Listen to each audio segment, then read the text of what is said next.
안녕하세요.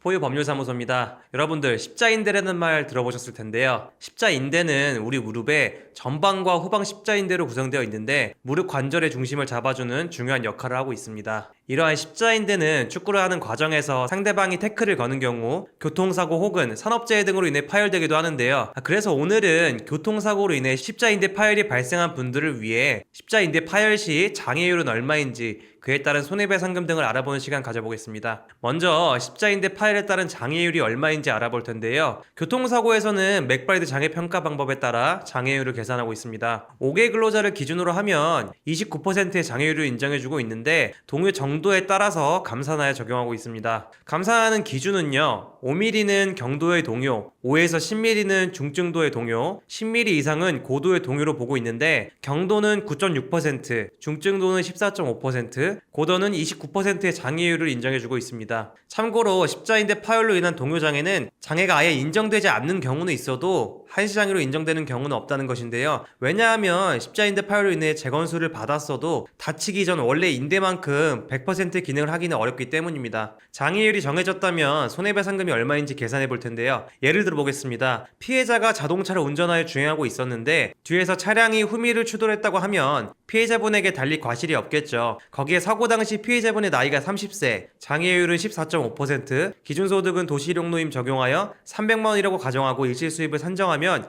약 1억 원이 계산됩니다. 이외에도 치료비나 휴업손해는 물론 위자료로 1,400만원을 받을 수 있습니다. 물론 모두가 1억 원 이상을 받을 수 있는 것은 아닙니다. 과실이 높게 잡히거나 가동연한이 얼마 남지 않았거나 장애율이 낮다면 금액이 적어지겠죠. 마지막으로 보험사와 합의를 하는 것이 유리한지 소송으로 진행하는 것이 유리한지 궁금하실 텐데요. 결론부터 말씀드리면 우리가 적정 장애율을 보험사에 제시했을 때 보험사가 장애율을 인정하고 불합리하게 과실을 주장하지 않는다면 합의로 끝내셔도 괜찮습니다. 다만 보험사에서 장애율을 인정하지 않는 경우가 많아서 소송으로 진행되는 경우가 상당히 많습니다. 만약 소송으로 진행하게 될 경우에는 법원 신체감정 절차를 통해 장애율을 평가받게 되는데요. 감정의도 맥브라이트 장애 평가 방법에 따라 동요 정도를 기준으로 장애율을 계산하고 있습니다. 예를 들어 감정에서 5mm의 동요가 측정되었다면 감정의는 9.6% 혹은 14.5%의 장애율을 인정해주고 있습니다. 여러분들 5% 정도 차이니까 크게 상관없다고 생각하실 수도 있는데 이게 금액으로 따지면 최소 수백만 원에서 몇천만 원 차이가 발생하게 됩니다. 그렇기 때문에 적정 장애율을 인정받는 것이 무엇보다 중요하고 더욱이 교통사고의 경우 과실비율 다툼도 상당하기 때문에 교통사고 전문가의 도움이 필요로 합니다.